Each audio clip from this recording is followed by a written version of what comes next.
Okay.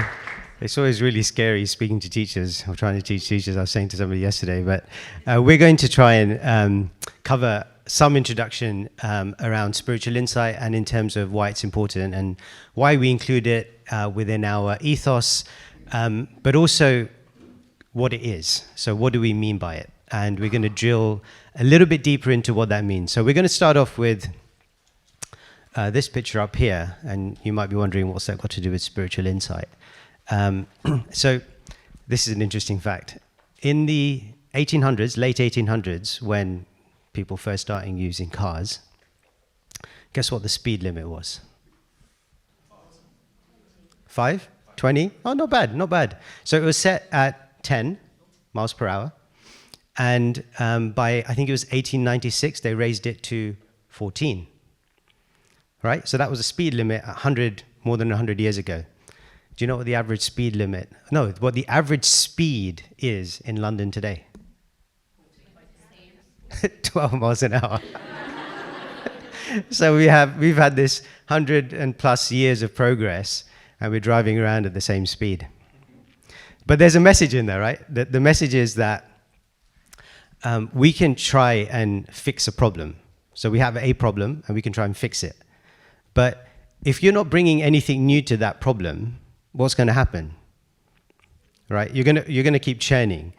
And sometimes there's a system at play where you try and make a difference, but you don't know exactly what the outcome of that's going to be. So you get a result that's very different to what you think it's going to be. Right? So we thought we were going to get around a lot faster, right, after 130 years. But we're actually getting around at the same speed. Because we're totally ignoring the fact that I'm not the only person doing anything here. There's a whole bunch of other stuff, right? So like they talk about the M25 as being the world's biggest car park, right? The whole point of the M25 was to get us around quicker. So one perspective, there are a number of different reasons and kind of ways that you could approach this issue.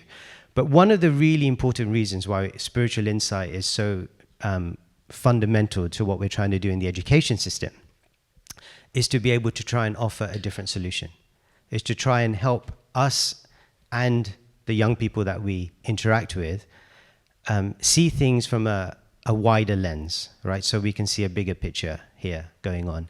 And as you may know, there's a lot of discussion right now about left brain, right brain stuff. Right, so there's this idea. One of the person who I really like in terms of the way they explain this is an Oxford academic called Ian McGilchrist, and he's written a book called The Matter with Things. So he is, I think, the world's authority on this, and he sums it up. He's got if you ever want to read it, it's about 1,500 pages is the book. But he sums it up in one sentence, which is really nicely put. And he says the left brain is all about apprehending, and the right brain is about comprehending. So when we try and apprehend something, we think about that like in terms of the police arresting somebody or something like that. The idea of apprehending is the idea of controlling, of like manipulating, of being able to capture.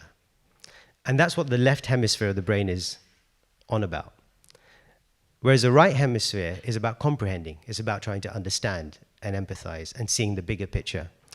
Now, it's not to say that we just want to work on the right-hand side, and obviously the left hemisphere has a function, but the point is that he makes in this book really very powerfully, is that the world has been formed and directed and evolved in such a way that is so heavily biased towards the left hemisphere that we've almost lost sight of the contribution of what the right hemisphere is able to give us. And that left hemisphere dominates. Given a chance, it dominates. And you see this in the education system. Because in the education system, like if I were to ask any of you about what you aspire for, if you could create the perfect education system, I can guarantee you it would be very right hemisphere focused. But what you end up seeing in the system, which is what we all complain about all day long, is that it's left hemisphere dominated, right? We're trying to reduce education because we're forced to do that through the particular systems and structures that are set up to govern us and to measure progress and all of those things that we moan about. but there's an opportunity to do something about it, right? So we can keep moaning if we want, but there's also an opportunity to do something. And I think that for us, and that for me, in terms of why we set up Avanti and where I hope Avanti will go in the future,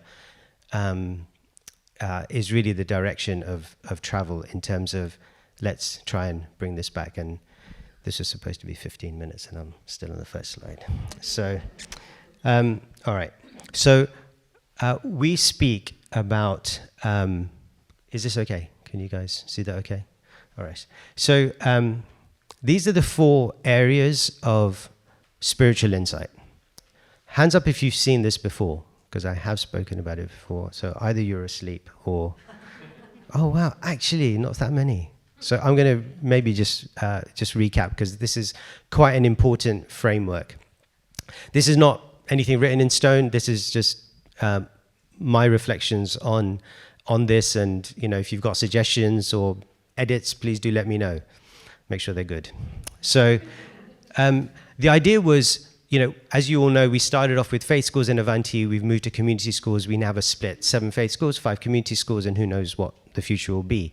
Now, the challenge for us is that when we talk about spiritual insight, when you're talking about in a faith context, it's quite almost natural in the sense that there's not really much resistance to it, because spirituality and religious education are quite interlinked, right? But once you move into a community school context, there's an additional challenge here, which is that what do we mean by spiritual insight in a non-religious context, right? So here are 4 areas which I think are really important. The first one is about identity. And the 4 sessions that we're going to cover this morning are going to cover these 4 areas. So the first one is about finding identity. What do we mean by identity? Who are we? And the layers of identity that we each have. The second one is about raising consciousness. This idea that we all experience different levels and fluctuations in our consciousness day to day, week to week, month to month, right? And what is it that helps us raise our consciousness? The third one is around buffering materialism, this idea that society, left brain, is pushing us towards a reductive approach to life. And materialism is that kind of social construct in which young people are growing up. And what is it that can help us buffer our being from that pressure? And the fourth one is connecting with a higher purpose, something bigger than me. And how do I connect with that? So these are 4 areas that we felt were generic, universal, applicable to anyone, regardless of background, faith, not faith, and would help evolve the conversation. So the first one is around finding identity. Now, here we go. What I would like you to do, and I'm going to try something really super technical here, is... Okay, it's working so far. All right. I want you to, in a well-behaved fashion, shout out things which you feel define who I am, define who you are. Okay. Keep going. Hobbies.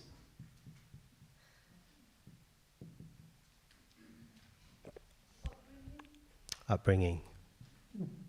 Oh. Anyway, you know what that says.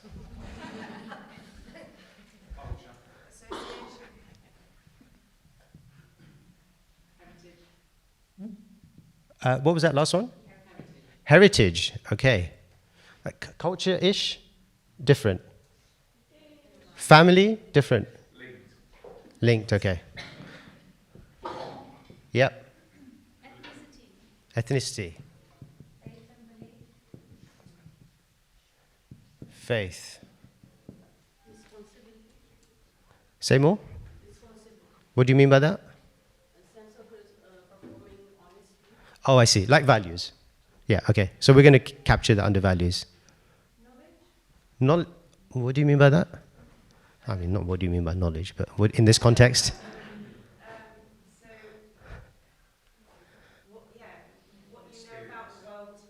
Oh, I see. Okay. Experience, knowledge. Yeah, okay, fine. Thank you. I was waiting for that one.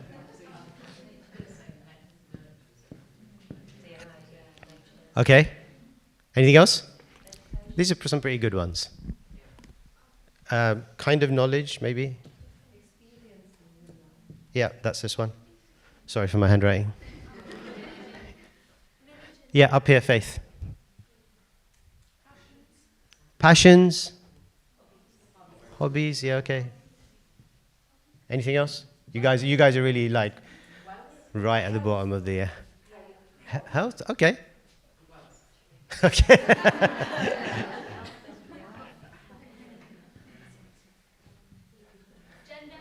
Gender. Thank you. No, it kind of is linked with that, isn't it? Well, it depends which. I should be careful about that one. Okay. All right. So. Okay, really good. I think this is a really good list, and I hope you've memorized that. You were asked to bring paper and pen, so you're going to need this in your minds. I see people furiously writing stuff down. Okay, you're going to need this for the second slide, which is this. Oh no, I have to close this, right? Yeah. Okay, what I want you to do, either if you've got a piece of paper and a pen, great. I want you to, you don't have to draw it in this way, or on your phones. All of the things that we captured just there, right? All of the things that you shouted out, can you put them in some form of hierarchy? So whether it's concentric circles like this, or whether it's just a list, or however you want to do it, but hierarchy, okay? So there are some things which define you more than others, right? They're not all on the same level. Hopefully your employment at Avanti is right at the top. But they're not all at the same level. So I just create some form of hierarchy, whatever makes sense to you, and I'll give you a couple of minutes to do that. Is the task clear? Any questions on the task? Okay, off you go. Okay, let's bring it back. I had this, there was a teacher in Avanti House Primary, the way she got children's, like normally we do like this clapping and all. So she does this thing, it goes, Scooby-Dooby-Doo. Yeah, it's like brilliant. And all the kids were in unison, where are you? Anyway, brilliant. Okay, so how many of you found that exercise very easy? I'm going to give you easy, medium, hard. Okay, medium? Hard. Yeah, okay, interesting. There's quite a range there, right? So remember what we were talking about here is in terms of finding identity.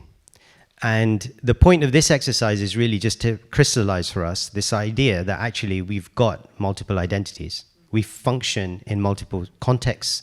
We have different responsibilities in different places. We have interactions and relationships with different groups of people. And in all of those different contexts, we have different identities.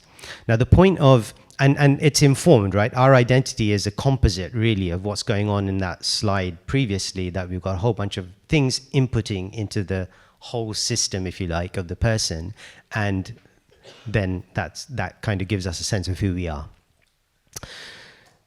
And that's a good thing. It's a healthy thing. We need to be able to do that. We need to be able to function in different spaces. The point of spirituality is to kind of say that actually, all right, fine, that's necessary to function in the world, but it's not everything.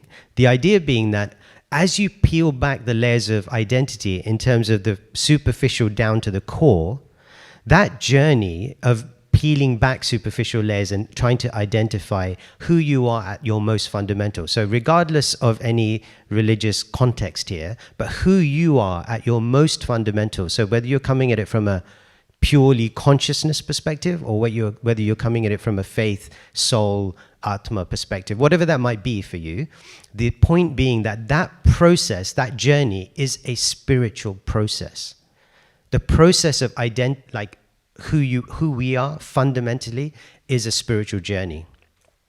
And that's a core part of what we're trying to offer within Avanti, is for ourselves as the adults, but also for the young people, for them to be more able to connect with who they are and to find that person, right? And to be able to identify with that individual and that identity at a fundamental level, so that when these other multiple more superficial identities do manifest, they understand that they're contextual. They're not everything. So when you get a dent in some of that external identity, you can have some resilience in your response to that. It's not everything. Everything's actually okay, because fundamentally who I am doesn't depend on what this other person thinks about me or whatever else it might be, right? Because I'm deeper than that. So there's a piece about the things that define who we are. And there's this notion, right? Like this I mean, it could be seen as an affront in the first instance. You're not as great as you think you are. You know why? Because you're far greater, right? Like this idea that actually, if we as a society, as an education system, as individuals just living in the world, what are we identifying as? So that whole list of things that we talked about, what are we identifying as? Because if we are identifying at the more superficial end of it, guess what? You're actually minimizing your own value. Like if that's all you think you are, like one particular identity, if you can't peel back the layers, then the sense of self-worth is reduced. Because what ultimately do we think you are? Let's take, for example, the DNA, right? So one of the ones, DNA is an easy one. Like, so DNA, we know what comprises DNA. We know the chemicals that form the double helix strands, right? So we know what that is. Is that who I am? What value is that? So like if you're in a chemistry lab and you added up all the carbon and nitrogen and all the rest of it, and you added it all up and the value of that, what would that cost? A couple of pounds? That's what it costs. So if that's how you want to place identity and relate it to value, we have a problem. Because obviously, we're worth way more than that. And it minimizes, it reduces the contribution that we can make in the world. Because ultimately, and interestingly, it has an incredible impact and relevance to this whole notion of equality. How do you get to equality if all we're talking about is the superficial stuff? Because at a superficial material level, you can't get equality. You can't get equality in the sense that no two material things can be the same. They just can't. So it has a, and you know, you all know this quote from Einstein, and it's a super powerful quote, right? Everybody is a genius, but if you judge a fish by its ability to climb a tree, it will live its whole life believing that it is stupid. So we all know this quote, and it has a further impact, which further kind of relevance in terms of spiritual insight, because the notion of spiritual insight, this idea that we're like a fish out of water, you know, if our essence is something different than what we identify as, then we're constantly measuring ourselves against a yardstick that is just not appropriate. So we're functioning in a way that's purely materialistic, and if we're doing that, then and the spiritual kind of dimension is being ignored, then we're using the wrong yardstick. And sometimes in the system of education, we can get pretty caught up in that because we've got stuff to get done. And that stuff to get done is really important because that's how we're measured. But it's not everything. It can't be everything. Like we have to be able to, for ourselves and for the young people in our care, have to be able to go beyond that. Otherwise, we're really missing a big trick here. So I'm going to pause there for the first session and really just ask for any reflections, any questions, any comments, insights that you might have. We have a roaming mic, which Akash is going to show. So if you put your hand up, it will come to you.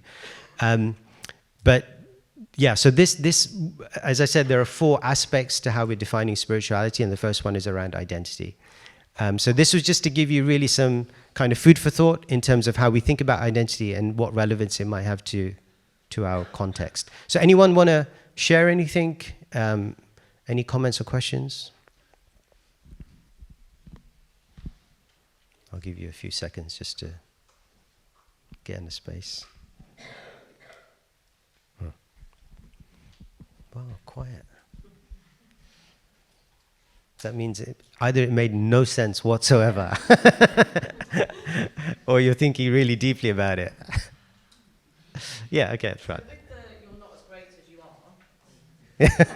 Not as great as you think you are. Yeah, yeah. I saw that I thought, no, you're right. And this idea Yeah, is, yeah. as I've got older, I've identified, what my flaws are, and I know who I am, and I know, but I suppose, and then when you said, but you are greater, I'm thinking, hang on a second, come on then. Yeah. So what's your kind of thought on when you kind of identify what those flaws are, whether they be genetic or how you've been brought up or whatever? How do you suggest, or have you got any kind of ways of dealing with that and kind of coming to terms with it, I suppose? I guess it's a really important question. I think there are different ways that we will engage with the things that we might feel are either shortcomings or lackings that we feel. And this idea of, I think both of these things are going on in our heads at the same time. One is that, I'm not as great as I think I am. And that's a kind of like the side of, like, that's our natural kind of humility in an appropriate sense. And then there's the other side, which is the point that I was making there about actually you're much greater, because we ignore a side of us. So that's my point, that we ignore often the completely non-reductive, the completely unexplainable, the side of us that comes from consciousness, which is, we have no idea about. We have no idea about the complexity of that and how that emerges. But that's ignored at the kind of, because we're so focused on the stuff and the side of us that we can come to terms with and easily engage with. That's more tangible. And I think where we do feel that lacking, that sense of self-esteem, and that was that point about how do we judge a fish. So if you're judging it by its ability to climb the tree, I mean, there's only one way that's going to go. And the point was that if we understand our whole identity in its fullness, then it's okay that I can't do X, Y, Z that I'm expecting myself to do. It's okay that I'm not as good as the person next door, or whatever it might be, right, in these different areas, because that's not everything that identifies me.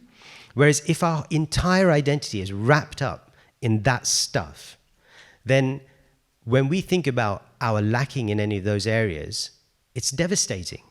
Because what else do I have then? If that's all I have and I'm not good at it, then what am I going to be other than devastated? But if I'm rooted in an understanding of who I am deep down, then that's okay. I can contextualize that, right? And I can isolate it, and I can think about all of the other things that make me up. And I think that we as a society, we've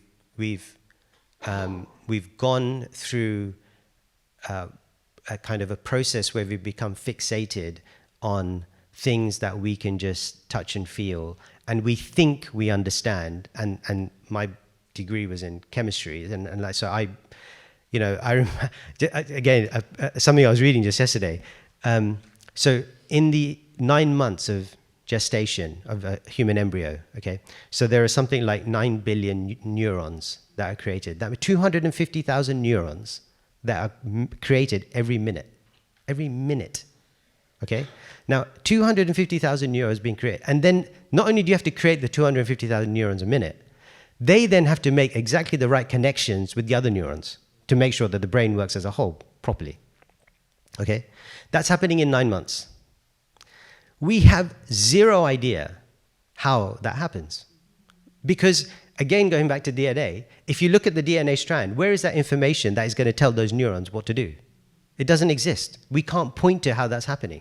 So when we talk about consciousness, as, science, we're going to get into this, actually, I'm not going to get into it because I'm on a timeline. But, there's this notion, there's this misunderstanding that we understand how this is all happening, and we have no clue.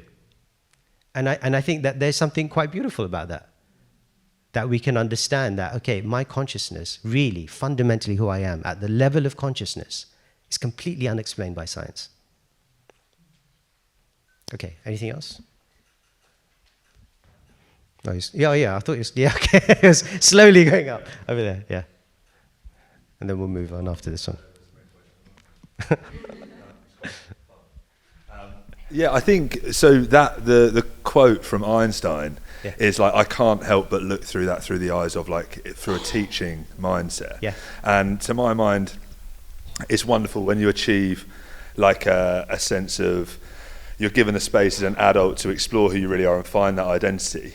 But ultimately, like when you're working in primary schools or secondary school, when they're kind of they're in a very formative stage of their lives, they will always use, like their yardsticks will be their peers, will be the pressures that you apply in core subjects that you do daily.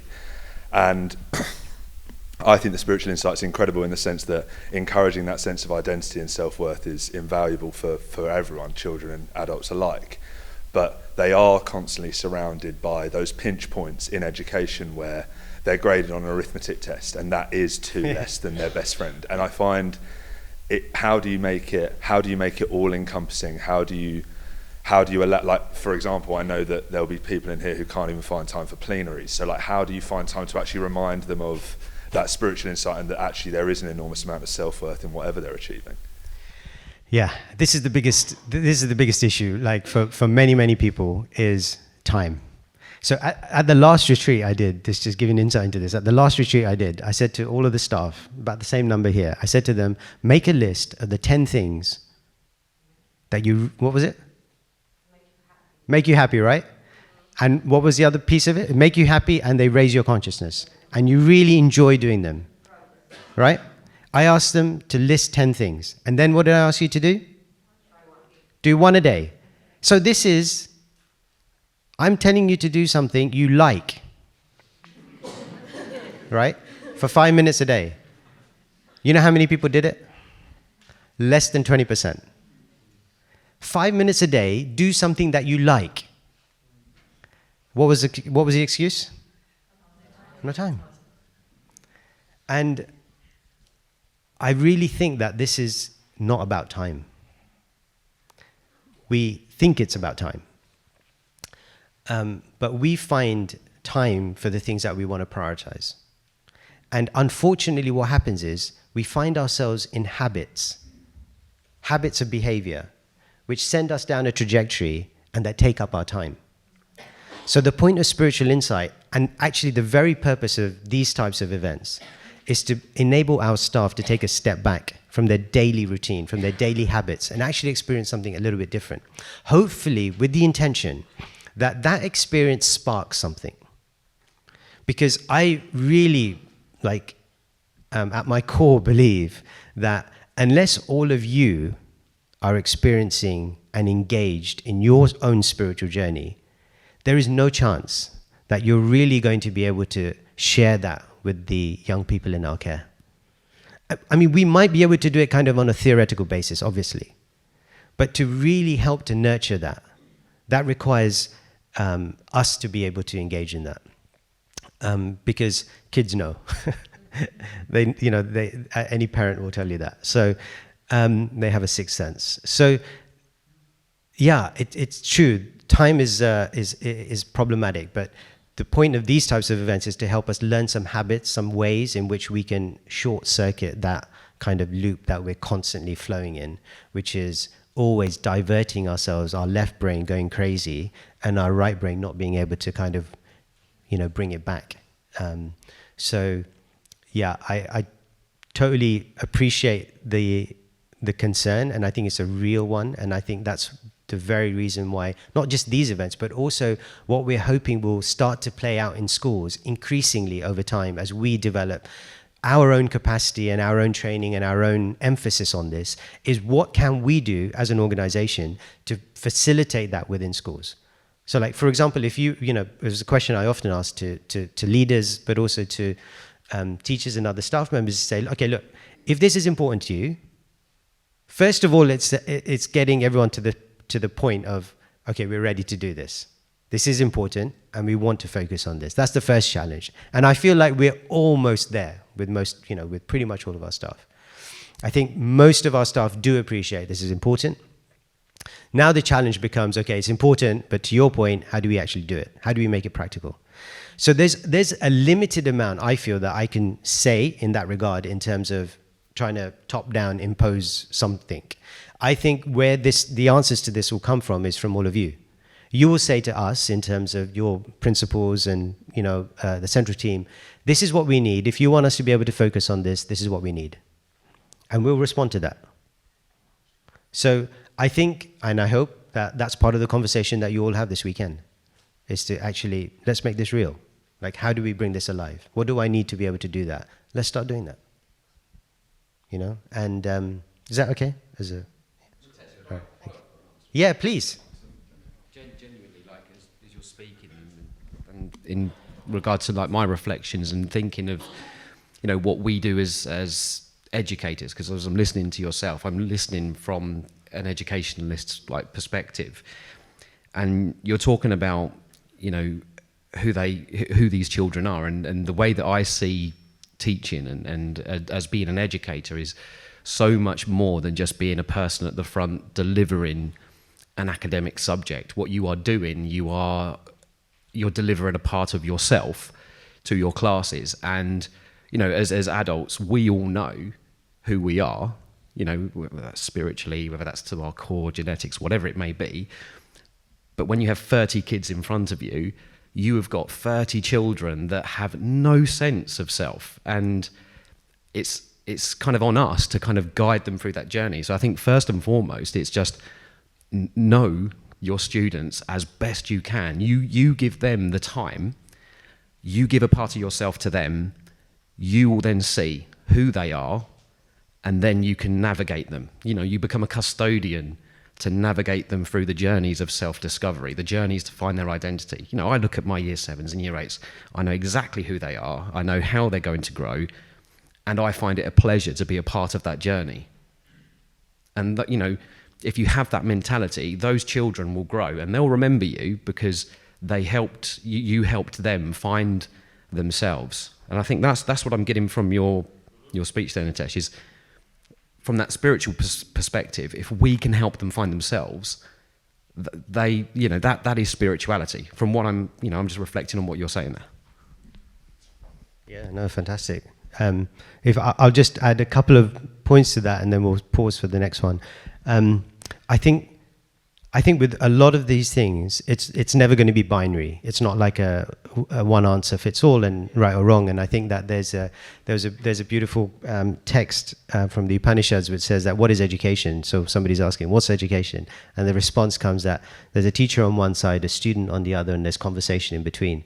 And I feel that there's something very powerful in that, because I feel that from both student interactions, but also with my own children, often you're learning so much, right? You all see that, you all experience that. You learn so much from them.